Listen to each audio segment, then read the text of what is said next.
গত 3 দিন ধরে ভাঙড়ের মাটিতে এক হারবাত 34 বছর ধরে যে সিপিএম এর লাল সন্ত্রাস লুট করেছে, আজকে তৃণমূল কংগ্রেসে এসে পুরনো তৃণমূল কংগ্রেসদের উপরে আক্রমণ করছে।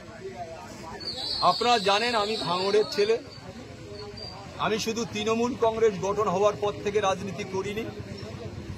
মমতা বন্দ্যোপাধ্যায় যখন 84 সালে যাদবপুর লোকসভায় দাঁড়ায় তখন থেকে আমি দিদির সাথে রাজনীতি করি।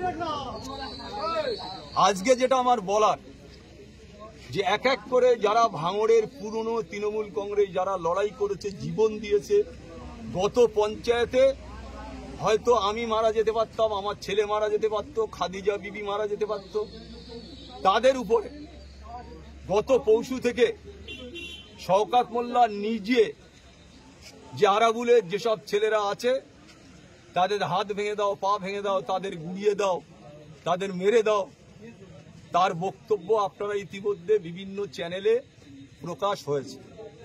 আমি শুধু আজকে একটা কথা অনুরোধ রাখবো মাননীয় মুখ্যমন্ত্রীর কাছে, যে আমরা এই দলটা করব কি করব না।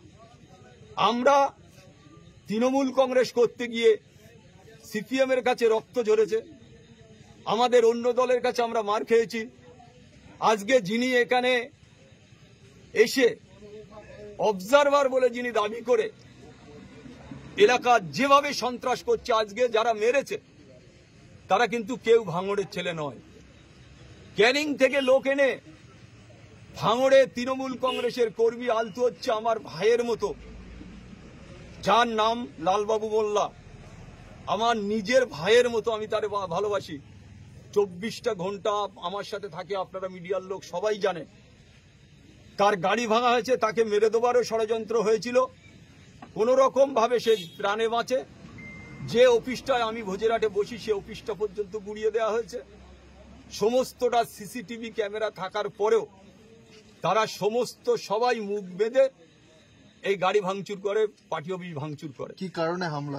আপনারা দেখেছেন হামলা কি কারণে? আরাবুল ইসলামের গোষ্ঠী করে, ফেসবুকে কোন ছবি ছাড়ে আরাবুল ইসলামের, সেটা হচ্ছে কারণ। আপনারা দেখেছেন গত পরশুকার দিন, আপনারা গতকালই বাপি আমাদের প্রাক্তন প্রধান, ওর ওয়াইফ দুবারের প্রধান, ও অঞ্চলের এখনো ভগবানপুর অঞ্চলের সভাপতি, তাকে মারা হয়েছে, তার বউকে মারা হয়েছে। যেভাবে এরা নোংরামু করছে, আজকের আপনারা দেখবেন সর্বত্র বোমা ফাটছে। কেন?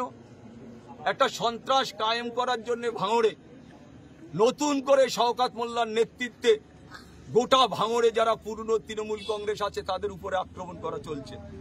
আমি শুধু দিদির কাছে হাত জোড় করে অনুরোধ রাখবো, অভিষেক বন্দ্যোপাধ্যায় আমার নেতা, আমার নেত্রী হচ্ছে মমতা বন্দ্যোপাধ্যায়।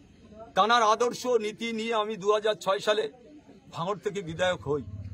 তানার আশীর্বাদ এখনো, আমি তানার কাছে শুধু হাত জোড় করে বলবো যে আমরা কোন পথে যাব, এর বিচার আমরা চাই। এই অন্যায়ভাবে রাত দুপুরে তৃণমূল কংগ্রেসের কর্মীদের উপরে আক্রমণ,